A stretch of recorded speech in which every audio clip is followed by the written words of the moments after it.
Hey guys, this is a market update. In this video, I want to look at some of the longer term trends that are taking place that are going to move us out into the next part of the Bitcoin cycle. You're investing in Bitcoin and crypto, you're looking for that next part of the cycle. You know the Bitcoin halving is coming up. It usually reaches an all-time high a year or 18 months after that, somewhere around that. So this is the important time. What is going to be the trigger that flips us into that move? Going to look at some economic data here in terms of macro cycles. There's a lot to go through in this video, so we're going to get into that. What is going to break us out of this range? For me, 30 to 20, this is the range that we're in. We're just trading right in the middle of it right now. Bitcoin is a volatile asset, so anywhere within this range, I think would just be normal for this part of the cycle. 26, it's not cheap, it's not expensive. We are in this range. 30, we've touched a couple of times, right? So we tried to get up here a couple of times. We've been rejected off of that, which is totally normal because it's a very strong resistance level. Now, in terms of the 20 right here, we're nowhere near it, right? We actually had a retest of it during the banking crisis. But when we broke through this 25 resistance, we've basically just stayed above that the whole time. We've tested it again here. We went right up to the all-time high for this year. We've also tested it massively here and bounced off of it. Is 25K a support level now?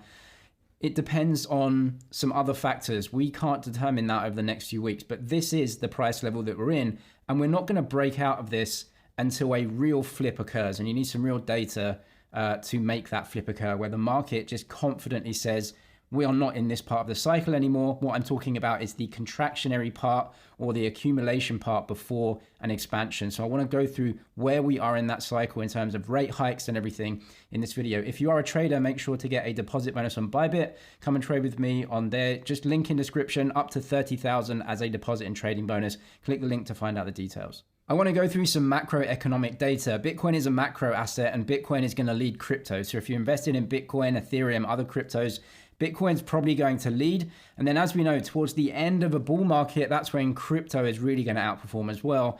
And so we are nowhere near that yet. But if we can see where we are in this current rate hiking cycle, the contractionary cycle, maybe we can predict what's going to be happening in 6, 12 or 18 months time. Because in 6, 12 or 18 months, you would have had a Bitcoin halving, and that is usually when Bitcoin goes on its march towards new all-time highs. Is it the Bitcoin halving or is it macro? It's obviously both. These are inputs into the Bitcoin price. They both have an effect. Bitcoin is a macro asset, and I think macro has a massive influence. Central bank policy is still ultimately quite restrictive right now, but when it goes to neutral or even is looking to be a little bit, loose, that's when Bitcoin is going to go up in value. Simple as that. It's happened every other time. So as we can see here, net liquidity still fairly negative to flat. M2 money supply kind of flat, not expanding. When these are expanding, that's when Bitcoin price, in my opinion, will go up too. So we're not there yet, right? It's not time to get excited, but it's time to just diligently enter your positions in Bitcoin, in my opinion. So any price around this level, very, very happy. It's next year when I would expect an expansion along with slightly looser monetary policy, especially in America. Where are we in the economic cycle and the macro cycle right now? Like I said, I think we're coming towards the end of the hiking part of the cycle, and we're looking towards weaker economic growth. That's actually something that the Fed wants. Now, we can also argue that if it goes too far the other way, like 2008, markets are going to crash as well. I get that. My purpose for this video is trying to figure out the timing of the cycles rather than the extent to which crashes happen.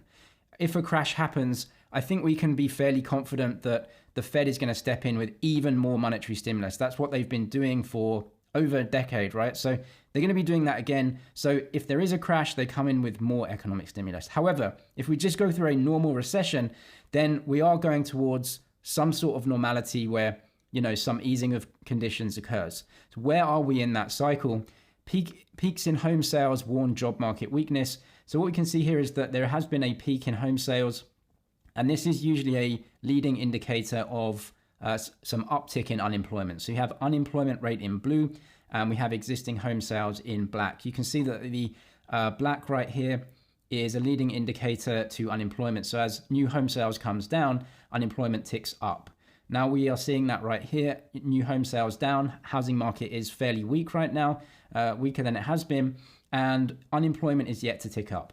Unemployment is the very, very last thing to go. And when it does go, that is it. That is the end of rate hikes. Any rhetoric about that, because the Fed has two mandates. One is price stability, 2% inflation. The other is employment. And so they can't favor one over the other. Essentially, once employment is ticking up above around 5% or so, that is indicative of not much inflation within the economy and not much economic growth. And so they really have no real reason to be restrictive at that point. They can be a little bit more accommodating. And so accommodating means that risk assets look through that and look through to the next part of the cycle, which could be easier monetary conditions and potentially a little bit better growth, and that supports risk assets. We are yet to see the very big spike in unemployment, but we could suggest that all of the data is showing that that unemployment will start to rise a little bit. Again, if it rises a little bit, it's not a massive disaster for Bitcoin. The disaster is if there's a huge financial meltdown and it spikes up to 10 or 12%, then hold on to your hats. But just sit tight, because the government will step in eventually, right? And they'll just debase the currency, and the Fed will debase the currency again. So that's where we are. The extent to which this is going to happen, I don't know. But the data is showing we are at the end of the rate hiking and contractionary part of the cycle. This is the hope, the hope chart right here. Housing, new orders, profits. The last thing to go is employment within the economy. Once that's gone, that part of the economic cycle is over. It looks like it's potentially starting to happen right now. I also want to touch on some charts here from Raoul Pal from GMI as well. He made a video with these charts. I'll link it below because it's an important video. I suggest going and watching it. Just shows some longer term macro data here. So I'll explain this very quickly. This is ISM, which is new orders, right? Manufacturing and showing the growth in orders and, you know, economic growth over time. So anything above 50 is expansion and economic growth. Anything below that is a contraction. So what we can see here, that's ISM in white. And then the NASDAQ and tech in this blue color. Now, the NASDAQ is often going to try and predict what happens in the future. The stock market will try and predict and price in what's going to happen in the future. Now, that may be wrong about that, but it's often leading what the actual economy is doing. Now, what we can see here is that during 22, when we had this huge drawdown, one of the worst bear markets for a very long time, in a generation, especially even for Bitcoin, what we saw is tech just sold off hugely and priced in essentially a massive recession in 23-4. Now, what's happened is that the ISM actually didn't get as bad as the stock market priced in. And so anyone that was buying that dip, including in Bitcoin and other crypto assets, was getting pricing that was pricing in a horrible recession. But ISM hasn't actually been as bad as the stock market was trying to price in, or at least the NASDAQ. And so what we're seeing here as well is a recovery in the NASDAQ, a big recovery in the NASDAQ, also coinciding with potentially the turn of ISM. So there was a big contraction, but it looks like we've actually turned now. Now, if the Fed makes a huge error and forces rates higher for longer, really, because if they actually do that, rhetoric is one thing, action is another. If they actually do that, then we could actually just come up a little bit and then move down again. Now, that's up to them. We can't predict that. But what we're looking at prices here is that the recession, or the slowdown at least, was priced in by the market quite substantially. And the actual slowdown hasn't really been as bad as that. And that's why we've seen this recovery in the tech stocks at least.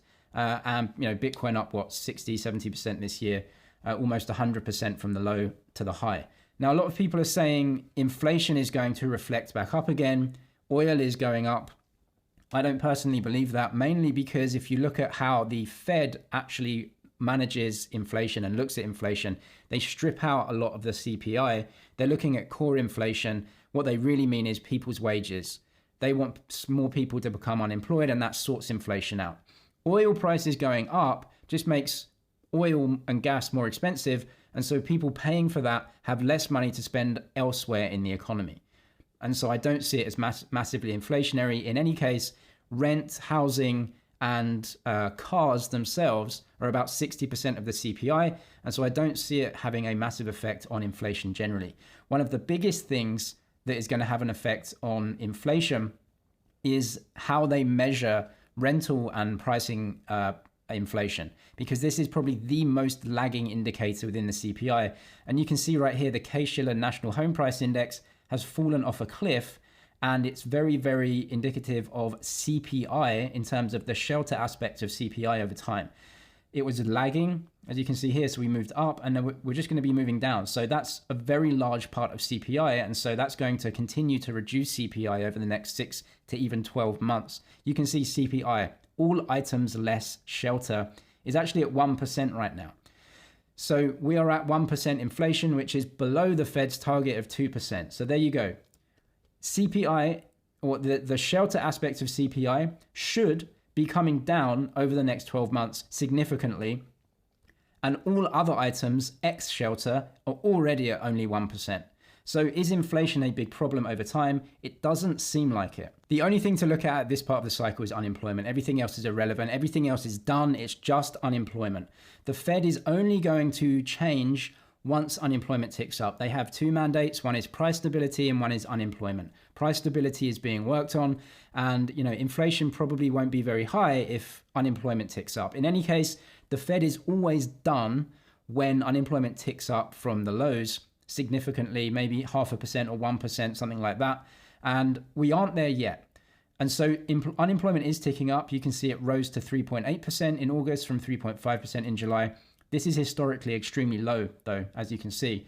And it's just not going to change anything while it's here. The Fed are looking at backward data, and they need the data to prove. They can't just say, well, we think unemployment will rise. They have to wait for it to actually rise. And that gives them the cover to say, look, unemployment is too high. Our mandate is to bring this down. Let's not restrict monetary policy anymore. Let's get a bit more, loose. That's the next part of the cycle. So it's not there yet. You have to be patient here and just wait for this to tick up. This is not going to change anything at this level. We're going to have to wait for 4.5 maybe to see, okay, the trend is in place and it looks like the jobs market is loosening. So more patience here. Nothing is going to change until this ticks up. So very important to look at where the trend of this is going. Again, this is from Raoul Pal and GMI. This is US non-farm payrolls, again, a proxy for employment generally within the States. And then the proxy that they have, which is they say will predict what's happening with the non-farm payrolls. I see a correlation here. I don't really see the blue line leading that much, but what we can see during the recent history is that non-farm payrolls in white are coming down. Okay, so the amount of jobs added is coming down and the trend is downwards. Once these trends are in place, they don't really change that much. So is it going to be negative? Well, their proxy is saying that jobs growth is actually going to go negative and the trend is to the downside. So again, trend to the downside, markets maybe price this in. If that is the case, unemployment will tick up and the Fed again are done. So we're looking at late in the rate hiking cycle, pausing, and then obviously the next part of the cycle would be to make sure growth is, where they want it again. Now, the Fed have said that they need growth to be below trend for a while. What's going to happen to Bitcoin there? If unemployment ticks up, if the economy gets a little bit worse, if growth is very slow, don't expect Bitcoin to go to new time high. It's just not going to happen. But it's an accumulation phase, right? We are already, 70% down from the highs. We priced in a massive recession. We don't have to price it in twice, priced it in once. And now what we're looking at is for this kind of period of malaise, which always happens. And then if unemployment is, too high or economic growth isn't high enough, they have to keep inflation and GDP running at 2%. They have to have that higher than the blended cost of their debt. It's how the fiat system works. They cannot have deflation or that spiral cannot be allowed to happen. And so if growth gets sluggish enough, they will eventually come out with fiscal or monetary stimulus.